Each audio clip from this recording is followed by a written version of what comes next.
এই ছোট ভাই, এই মনোযোগ দাও। এই মনোযোগের বিষয় নিয়ে আজকে ফেসবুকে বড় কিয়ামত চলতেছে। মাহফিলে শ্রোতাদের মনোযোগের পক্ষে আমি একটা বক্তব্য দিছিলাম যে কিছু কিছু বক্তা আছে, তারা মাহফিলে ওয়াজ করলে শ্রোতারা তারা ওয়াজ শোনার চেয়ে বেশি হট্টগোল করে, হাউকাউ করে বেশি। তারা একটু কমেডিয়ান সিস্টেমে কথা বললে খুশি হয়। তো শ্রোতাদের ইসলাহের নিয়তে শ্রোতারা যেন আর একটু আদবী হয়, মনোযোগী হয়, এই জন্য আমি একটা বক্তব্য দিছিলাম যে কিছু কিছু বক্তা আছে তাদের সাথে মাহফিল করলে সেই মাহফিলগুলোতে শ্রোতারা, মানে আমরা যখন ওয়াজ করি আর আমাদের ওয়াজ যে একটা কথা, যেমন আজকে কত আদবের সাথে আপনার কথা শুনতেছেন, কথা মিস হয়ে যায় কিনা এই জন্য নড়াচড়াও ঠিক মতো করতেছেন না, কতটা আদব আপনাদের ভিতরে। আর কিছু আছে মাহফিল বেশি ভাইরাল বক্তা আসার কারণে এক্সট্রা কিছু মুসল্লি আসে, মুসল্লি না শ্রোতা আসে, এরা এসে হাউ কাউ চিল্লা ভাল্লা ওইদিকে তাকা ওইদিকে তাকায়, এদের কারণে আর আমরা কোরআন হাদিসের কথা তাদের বুঝাইতে পারি না, মাহফিলের পরিবেশটাই নষ্ট হয়ে যায়।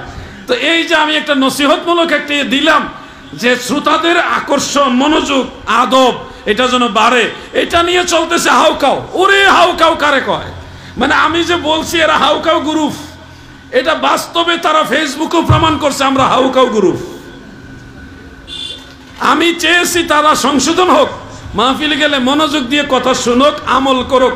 আমার একেবারে 50,000 শ্রোতা দরকার না, আমার 100 জন শ্রোতা হইলে এনাফ। আমি 100 জনকে বুঝাবো, তারা বুঝবে, ধর্ম জানবে, শিখবে, নিজেরা আমল করবে, অন্য মানুষকে আমল শিখাবে। এই 100 জনই আমার কাজে লাগবে। আমি 10,000 20,000 মানুষ নিয়ে বসলাম, ওয়াজে যখন আমি কমেডি সিস্টেমে ওয়াজ করলাম, সবাই ঠিক ঠিক আরে খুশি রে, আনন্দে রে, কিন্তু ফজরের নামাজে নাই। তো এই যে ওয়াজগুলি আমরা করি, ওয়াজের তাসির হয় না কেন? আমাদের দৃষ্টিভঙ্গি চেঞ্জ করতে হবে, শ্রোতাদের মনোযোগ আকর্ষণের জন্য, ধর্ম শিক্ষা দেওয়ার জন্য চেষ্টা করতে হবে।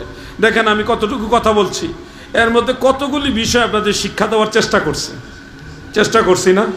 ঈমান আকীদার ব্যাপারে দয়াল নবীজি আল্লাহ তাআলাকে দেখেছেন, এই বিষয়টা আমি দলিল দিয়ে সাবলীল ভাষায়, প্রাঞ্জল ভাষায় আপনাদের বোঝানোর চেষ্টা করছি। প্রত্যেকটা বিষয় দলিল সহকারে আপনাদেরকে একটা মেসেজ দেওয়ার চেষ্টা করছি। মানা না মানা আপনাদের ব্যাপার, কিন্তু চেষ্টা তো আমি করছি। নামাজের ব্যাপারে মাসআলা বলতেছি, এগুলি আপনাদের কাজে লাগবে কিনা বলেন? এখন আমি আপনাদেরকে যদি এগুলি বুঝাইতেই না পারি, তাহলে আমি কেন আসলাম এখানে? আমাকে এত টাকা খরচ করে কেন আনলো? আমি তো 2টা মাসআলা শিক্ষা দেওয়া উচিত, কিছু আমলি কথা বলা উচিত, যেন মানুষের মধ্যে পরিবর্তন আসে। কি কথা ঠিক আছে না? এই জন্য শ্রোতাদের আরো মনোযোগী হতে হবে। বিশেষ করে আমার ছোট ভাইরা, আমার কলিজার টুকরা, এই যে তরুণ বয়সের, কিশোর বয়সে যারা আছো ভাই, তোমাদের জন্য আমাদের মন ভরা, হৃদয় ভরা দোয়া আছে। সব সময় তোমাদের ভবিষ্যতের জন্য দোয়া করি। এখনো কোনো মোনাজাত নাই যে মোনাজাতে তোমাদের জন্য আমরা দোয়া করি না। তোমাদের ভবিষ্যৎ উজ্জ্বলার জন্য দোয়া করি, তোমাদের জন্য স্পেশাল আমাদের অন্তর থেকে দোয়া। কিন্তু আমরা চাই এই মুরব্বীরা এক সময় থাকবে না। আগামী বাংলাদেশে, এই বাংলাদেশের যত মসজিদ, মাদ্রাসা, ওয়াজ মাহফিল, মিলাদুন্নবী মাহফিল, মোনাজাত মাহফিল, দোয়া মাহফিল, এই গিয়ারবি শরীফ মাহফিল সব তোমরাই চালাইবা ইনশাআল্লাহ। অতএব তোমরা যদি ধর্মটা ঠিক মতো শিখো, তাহলে আমাদের মুরব্বীদের টেনশন কম থাকবে। আর তোমাদেরকে যদি আমরা ধর্ম না শিখাইয়া কমিটি বলি, হাসি তামাশা করে চলে যাই, তোমরা কতক্ষণ হাউকাউ করে বিরিয়ানি খাইয়া চলে গেলা, এটা তো আমাদের মূল মাকসাদ পূর্ণ হইল না, এটা আমাদের মূল কাজ না। আল্লাহ আমাদের সব ভাইকে ওয়াজ মাহফিলের প্রতি শিক্ষামূলক আলোচনা, ঘটনমূলক আলোচনা, দলিল ভিত্তিক আলোচনা করার তৌফিক দেন, এবং সকল শ্রোতাদেরকে আরো আদবী, আরো মনোযোগী এবং আমলমুখী হওয়ার তৌফিক দেন। বলেন আমিন। সবাই বলেন আমিন।